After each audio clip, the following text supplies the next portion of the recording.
Today we're checking out 8 Mac apps that will help you use your Mac more efficiently. There's no sponsors or affiliate links, just a list of lightweight apps I personally use to speed up my workflow or just make everyday tasks a little bit easier. Also, I'm cheap, so a lot of these are free, have a free version, or cost less than a Chick-fil-A waffle fry. Links will be in the description. I don't want to waste a lot of time, so let's hop right into it. All right, first up is Todd. This is a free notes app, and its strength is really in its simplicity. You can download Todd right here in the App Store, and as you can see, I already have it installed. It's this little circle that lives right here in your menu bar. So let's go ahead and click the circle, and as you can see, it will open up a tiny note. And right away, you could jot down your ideas, add something to a list, or copy and paste a block of text like so, and then go right back to doing what you were doing. And it's always here when you need it. So you can see right here, there's these 7 little icons, and these are the maximum amount of notes you can have. These colored little circles are notes that already have text in them, and these grayed out notes are empty. If you hover over any one of these icons, you kind of get an indication of what's in that note. And if this window is either too big or too small for you, you could click and grab right here, undock it, and then you can resize this to any size that you prefer. And then every time you open up Tot from there, it'll remain that size. Tot does have a companion app for your iPhone, but it costs $19.99. But if you click right here on this little share icon, you're able to send this note directly to your notes in your iPhone. You can also email it or text it, whatever you prefer. But I like to send it to my notes, and that's the way that I can use it completely free. Overall, it's just a great little app to quickly throw your notes into or quickly copy blocks of text into without having to open up your notes on your MacBook. And it's just conveniently right here in the menu bar. All right, next up is Dropzone. This is another app that lives in your menu bar. You see it right here with this square icon with the down arrow. If we click on it, this is what you got. So as the name states, the first thing you see is this nice little drop zone where you could move files around. And a lot of apps now have this. I like the way that they implemented theirs. So if we want to say move a couple files around, let's go down here to screenshots. Let's say we want to move a couple files around. We drag it over Dropzone right there. And now we can see that it's temporarily holding that screenshot right there. Now, if we want to add more than one document, let's go back to that screenshots folder. Let's say we want to add this to it.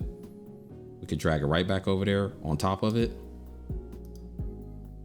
And now we kind of have a stack. And if we want to name that stack, let's right click it, name stack, and let's just say that's work documents. Now we name the stack. So if we come back and let's say we want to add this. So now we have 2 different stacks going on at the same time. And if we want to move this stack after we're done with it, let's say we just want to move it into documents, we could just drop it into our documents folder and it'll go right into our documents. So here we have a bunch of folders. These are folders that I access frequently. So, I placed them right here. When I finish recording or editing, I should say, a video in Final Cut Pro, and I want to archive that video on my external hard drive, I can just drag and drop it right here. It'll archive that project for me. and I have various other folders that I access frequently. Here is apps. I like to put apps that I use a little less frequently that I wouldn't want to clutter my dock up with. So things like terminal and calculator that I might want to have quick access to, but I don't necessarily use every day or just want clutter in my dock. And then down here we have actions, such as being able to quickly send something, airdrop or email it, text it. You have these right here, pretty cool. One of my favorite things is this convert images. So let's say, first of all, I have convert images set up to convert images to JPEGs. So let's say I go down here, let's go back to screenshots and say this right here is a PNG file. So if we grab this, drag it over to Dropzone, drag it over convert images, you'll see a little indicator letting you know that it's completed. So if we go back to the screenshots folder, now we'll see the original file, but we'll also see a JPEG version of that file. And you can set that up however you want to. I have mine set up to place it in the folder that it came from, and also keep the original document. If you wanted to delete the original document after it creates the new one, it can do that also. So Dropzone 4 is free, but there is a pro version, $35 one-time cost. It adds a few features like FTP upload, SFTP upload, the ability to run Apple scripts and shortcuts. I don't think it's absolutely necessary, but this is an app I use every day. I think it's pretty awesome. I think it's well worth the $35, but if you also just want to use the free version, it has definitely a lot of, things that are very helpful on a daily. I use this thing every day. All right, the next app I have for you guys is Stats. This is another free app that allows you to monitor a few different metrics like CPU and RAM usage right in your menu bar. So you can get this from GitHub or macstats.com. Here goes the download link. Obviously I already have this installed and opened up right here. So there's a bunch of different components that you can monitor. As you can see, I'm already monitoring my CPU, GPU, and RAM. But let's say I wanted to monitor my disk space. I would click on whichever little icon is the way I want it represented. So I like this right here. So we'll click and drag this to the left of this little line, and you'll see it'll pop up here right in your menu bar. And now I can monitor my disk space right in my menu bar. This just depends on your needs. You'll have to hop in here and check out a bunch of the different things that you may want to monitor, but this is a pretty impressive app that you're getting for free. Ice is a free menu bar management tool, which is just a fancy way of saying it hides and unhides icons in your menu bar. Once you download and install Ice, you're going to want to open it up and you'll come to this settings panel, and you're going to want to make sure that launch at login is activated. So we're going to head over here to the menu bar layout. Pretty simple. You can see there's visible section. This will be all your apps that you want to see at all times. And then this hidden section is apps that you want hidden. So you can kind of just drag things around to arrange it the way that you want to. And then also you can drag things down here if you want them hidden. And it's pretty simple. So then we'll go up to the menu bar. You see this little chevron sign right here?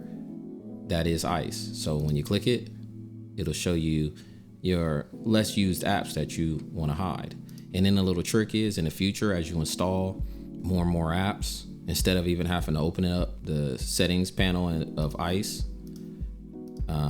which you could do right here, but instead of having to do that, if you just want to rearrange things, you can command drag and drag things on either side to where you want to. And that works with Ice or outside of Ice, but perfect for not even having to open it up. Can just rearrange things. Like, let's say we have this app right here. We want this to be visible more often. Command drag, So now it's always visible. We'll command, I'll drag that back because I don't want that there. And now it's not visible. So just a cool little management app. Keep your menu bar looking clean as you get more and more of these menu bar apps running. All right, next up is a little app called Notchbox. This app turns the notch on your MacBook into an iPhone-like dynamic island experience. And there are quite a few similar apps like this, but after testing out all of the ones that I know of, I felt like this one had the most potential. So let's go ahead and hover over our notch, and here goes your dynamic island. You also have your tray right here and the ability to airdrop. So let's go down here and grab a screenshot, and we'll drag it over to our notch, drop it over airdrop, and just that quick, that's my daughter playing on her iPad. We'll go ahead and cancel that. So let's do it again. We'll drag that screenshot back to the notch, and we can drop it in our tray, and it's holding it in a tray till we find a place where we want to move it to. Now this is where my one problem that I have with Notchbox is, at least currently. If I go back to screenshots and I grab something else, you do not have the ability to stack items so you can move 5 or 10 or 12 items all at the same time. So it's a one at a time thing. Now, one thing they did add was the ability to kind of select a folder. So I created this folder called Notchbox. So now I can go back to screenshots. I can drag this right into my Notchbox folder. So, and it can immediately kind of move all of these things into the Notchbox folder. So that's pretty cool, but I would like to see the ability to stack items right here in the tray without having to create a folder and then just drag them over to wherever you want to. But let's get back to the main part of the app, the music player. You could play Apple Music, use Apple Music or Spotify right here. Works great. And one of my favorite parts of the app is this little app shortcut right here. Now you do have the ability, let's see, to choose a stopwatch or like a network monitor, calendar, something else that you want to put right there. But I find that using this as an app shortcut is also a cool way to keep your dock uncluttered with apps that aren't as frequently used, but you want access to. Also, Notchbox is completely free, but there is a premium cost of $5, and I believe the only thing that does is unlock the fact that like every 3 times or 4 times you use it, there's a little pop-up that asks you if you want to buy the premium version. Other than that, this is a great app. The developer has been updating it at lightning speed, and it's just really handy. Nice little dynamic island, especially if you're a person that's playing music frequently, the ability to start and stop and skip music right here at your notch. It's pretty awesome. So the next app I have for you isn't even really an app, but Photo Preview is an extension that adds really cool functionality to your Mac. You can download it in the App Store for $1.99, I believe. If you don't already use this feature, you really should. When you click on any file or picture and then hit spacebar, you get a quick little preview of that file without having to completely open it up in an application. So I have some quick little pictures here that I downloaded from my daughter, coloring pages for her to color. So by clicking on it and hitting spacebar, I'm able to get a quick look at it. This is really useful if you take a lot of photos or looking through a lot of documents and you just want a quick little preview of it, so you don't have to completely open up every single document. But if you've ever tried to do that on a folder, all you get is a picture of a folder, which isn't very handy. But once you install Photo Preview, even when you click on a folder and hit spacebar, you get a list of what's in that folder. So really handy when you have stuff on your desktop and quickly hit spacebar, see what's in it, keep it moving. $1.99 is well worth it if you have a lot of documents or just really want to quickly search through your files without wasting a bunch of time. All right, MouseBoost is a free app that you can download in the App Store. MouseBoost Pro is $3.99, well spent. I use this app every single day. So as you can see right here, it says super rich right-click menu. There's so many things that you could do with MouseBoost. I am a simple person. I like to dumb it down a little bit. So after installing it, I have MouseBoost Pro. You're gonna wanna take 15, 20 minutes to kind of go through the settings and kind of learn it and figure it out. You can enable and disable anything that you want to in here. Like I said, I'm relatively simple, so I like to keep things nice and simple. So we're gonna hop right in and check it out. So if you right click, you can see down here, MouseBoost Pro, also this folders and apps. I have it set where on my right click, I'm able to access quickly some folders that I use frequently. Also apps. On right click, instead of having to navigate to my apps folder and find things that I might want to open up, right click, go to apps, and I have a bunch of apps right at my fingertips, just using my mouse. That quick, I can come open up an app that I might need. And then also, you could hide and unhide system files. So when you're doing things in applications and there's hidden files, just that easy, you can show system hidden files and then you can rehide the system hidden files when you're done. MouseBook Pro is something I use every single day. There's a ton of other functionality that you can do with it. I'm relatively simple, so I mostly use it to navigate quickly to folders and apps that I use. And honestly, I need to kind of dive into the functionality even more. You can do scripts, and there's just way more things that I have disabled, because I use some things in other ways. But there's a ton of functionality in here. MouseBoost Pro for $3.99 is well worth it. If there was one app that I would pay for on this list, it would be MouseBoost Pro. You will not regret it. All right, last app on my list is Stasher 7. So you're gonna wanna go to stasher.io to download this app. They have it available for Apple Silicon or older Macs with Intels. So once you download it and open it up, this is what you'll be presented with. This is the GUI. Nice, simple, clean. You're able to download any YouTube video that you may want. I use this a lot for tutorials, documentaries, musicians that I may find on YouTube that are like little known musicians. And I may want that song to play, so I can't find it anywhere else. I grab it from YouTube and throw it in here. But I have a quick little video already opened up, a kind of Adobe Fresco tutorial. So I'll just go to share, copy the link, and you'll just paste it right in Stasher. You can come right here and select kind of the download format, whether you want the highest quality, lowest quality, whether you want to select 4K, 1080, 720, whatever you want. You can select it there. Also, if you just want the audio, you can select that. You can select the format that you may want it in, MP3, WAV, whatever you may want. But let's undo that.